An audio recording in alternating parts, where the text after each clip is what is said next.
Hi there, it's Mary from stampingmary.stampinup.net. Thank you so much for joining me today. Today's project features the Just My Type stamp set. Now this is one of our new stamp sets in the brand new Stampin' Up catalogue. I have put a link to all the products I'm using in the description bar below, but Just My Type is a super cute photopolymer stamp set. Fabulous images for all occasions. I have made these cute little gift treat bags or treat boxes for an upcoming team event that I'm going to soon, and they just open up like this, and then there's a couple of little lollies and small chocolate treat inside, and I've used three of the images from this fabulous stamp set, as well as the Glorious Gingham designer series paper to make this little treat box. So let me show you how I made it. Very easy to make, and yeah, I've made quite a few of them for the team day, and they're really easy to bring together. So this is the 6x6 Glorious Gingham designer series paper, and this treat box actually takes 6x6 paper, which is perfect. So the one I'm going to make uses Blueberry Bushel, which is a returned colour for Stampin' Up this year. So bring in your Simply Scored scoring tool, or you can use your trimmer, whichever you prefer.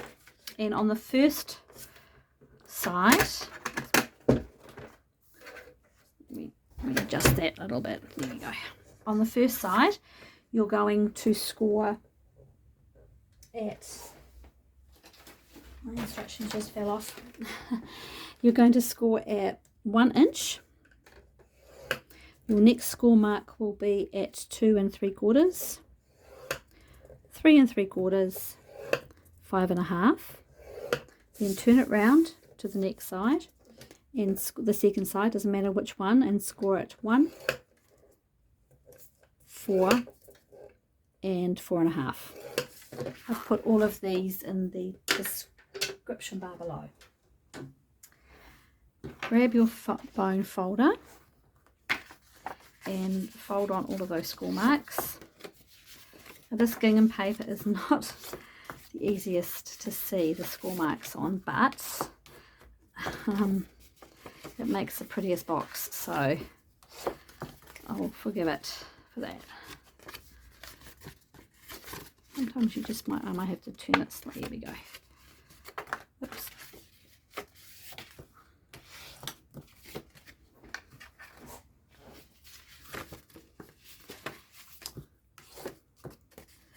Now it's really not, these are really not easy to make, so I urge you to give it a go.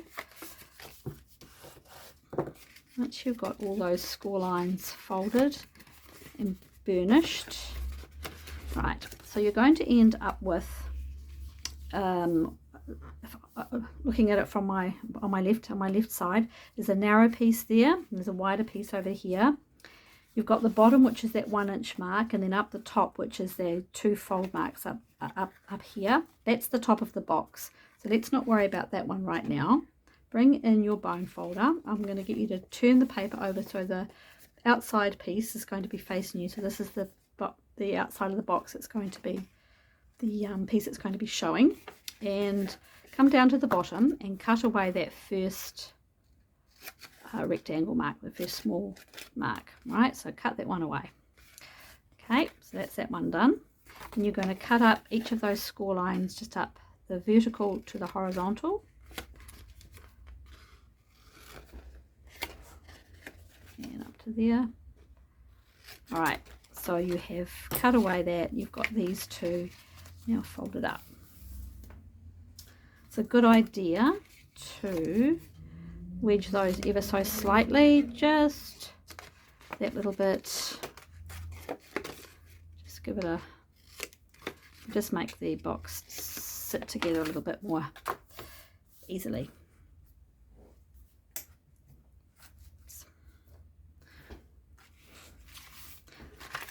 Sorry, I just want to make sure I'm still in the focus there. All right, so that's the side. Now you've got these pieces up the top, so you've got, if you bring it together like this, you can kind of see how it goes. That's the bottom of the box. We've got to get rid of quite a bit of this now. So turn the paper over to the right side facing you. So we are going to cut away all of these 3 pieces here and just be left with one. All right, so where you've made that small mark down the bottom, turn the paper over, and on that first score mark, that narrow score, cut down to there.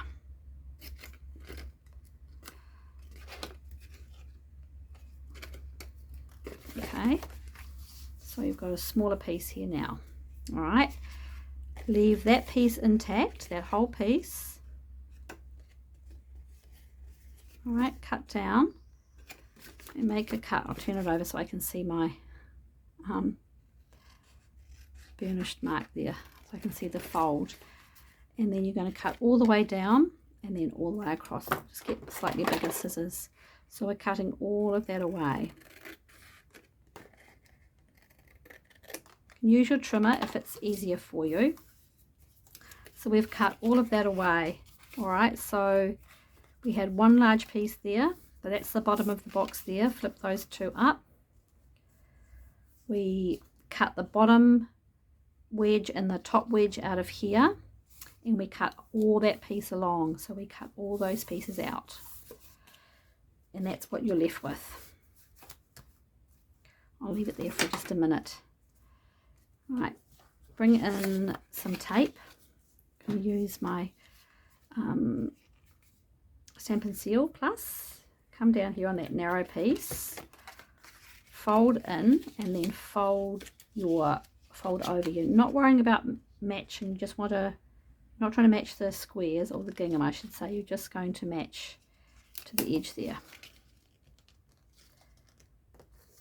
And it should match perfectly, and it does.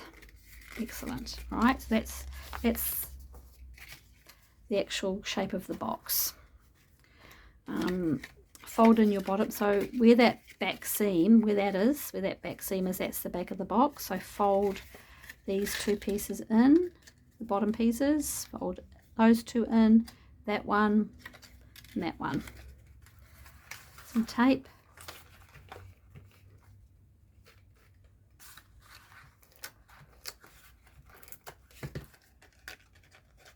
Fold it up, and that's all there is to it. Now before we do anything more, we need to make a little mark here so we can thread our ribbon through, and I'm going to use, when I see where I put it, my trio punch. Here it is here, my very best trio punch I should say, and it has the ribbon slide there. So all you want to do is just slide that all the way in till it reaches the top, and just gauge the middle.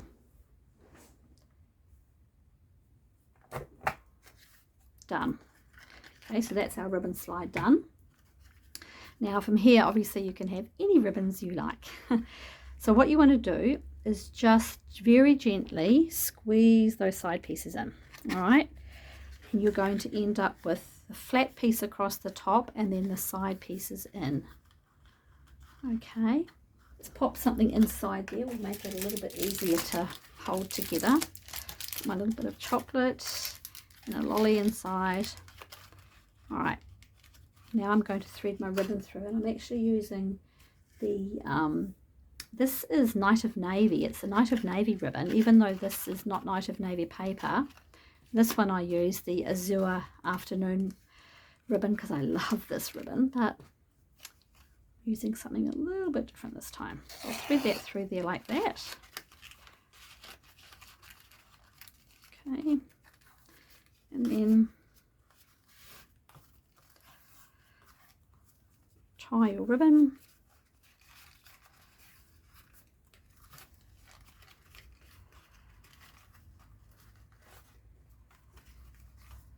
Oh.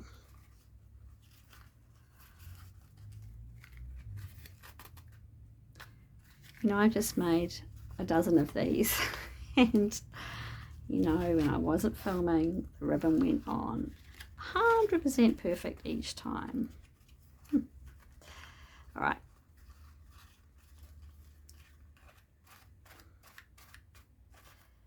You know it. All right, so here we go. Okay, ribbon on. Right, so that is the basic box made. I mean, if you don't want to do anything else, you can just leave the box like that and hand that out as your little treat. But we are going to do something extra. So we're going to do some very cute stamping. So I have gone ahead already and cut out the circle. So we don't have a small circle punch in our Stampin' Up collection, but what we do have is in the Reach for the Stars dies, we have all these great circles. So I use the third from the smallest to cut out using my thick Whisper White, and this little image here, the leaves and the pot fit perfectly. So I'm using Parakeet Party and one of our new in colours, Wild Wheat. Now I'm not 100% sold on Wild Wheat, but it does, I think, look really cute as this little pot. So I'm gradually getting to like it. I'm sure it will grow on me. I'm going to use the leaf first, stamp that up in Parakeet Party. Just going to bring in my foam mat, because I do find these photopolymer stamps go a little bit better, stamp a little bit better when you use a foam mat. So just stamp that one off for a moment. That's better. Okay. And the leaves don't fit perfectly, but I'm not too worried about that. Just to get the shape on there. Wild Wheat with the little... Perfect. Perfect, perfect, perfect. I think that's a really nice... I'm getting used to Wild Wheat. It's a little bit like one of the other colours we used to have. Yeah, I'm getting used to it.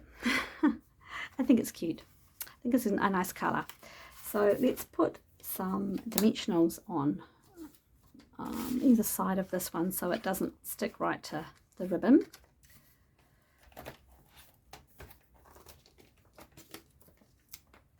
So one right there and one right there. Oops, it's a little bit too close.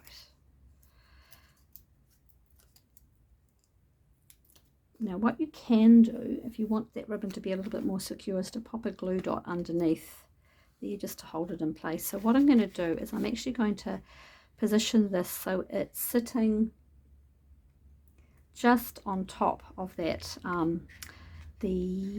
folded over piece, so just underneath where that split is, the ribbon is, and it will just hold that lid, if you like, or flap in place a little, for just a little bit more. There we go. So it really, so all I've done is just pop it basically underneath. So when you pull it out, it's sitting flat, if that makes perfect sense. I hope that it does. So my circle is just above the bottom of that, the folded over flap. For You, I've already gone ahead and stamped it with this fabulous For You image here, and I used Boho Blue, which I think is cute. So when I was making these, I cut a long strip of thick Whisper White, and I just went and stamped For You, For You, For You all the way along, so that I didn't need to go and then just cut them, so I didn't need to do individual stamping each time. And that's the beauty when you're doing, I guess, you know, making a lot of the same thing. I always keep those cut strips. We always end up with narrow strips of our, particularly of our basic white paper. And that just goes on there like that, and that is all there is to it. No other embellishments are required here, and that's it. Cute little gingham treat holder featuring the Just My Type stamp set. I hope you enjoyed that video. If you have any questions, please don't hesitate to contact me, stampingmary@gmail.com. Thank you.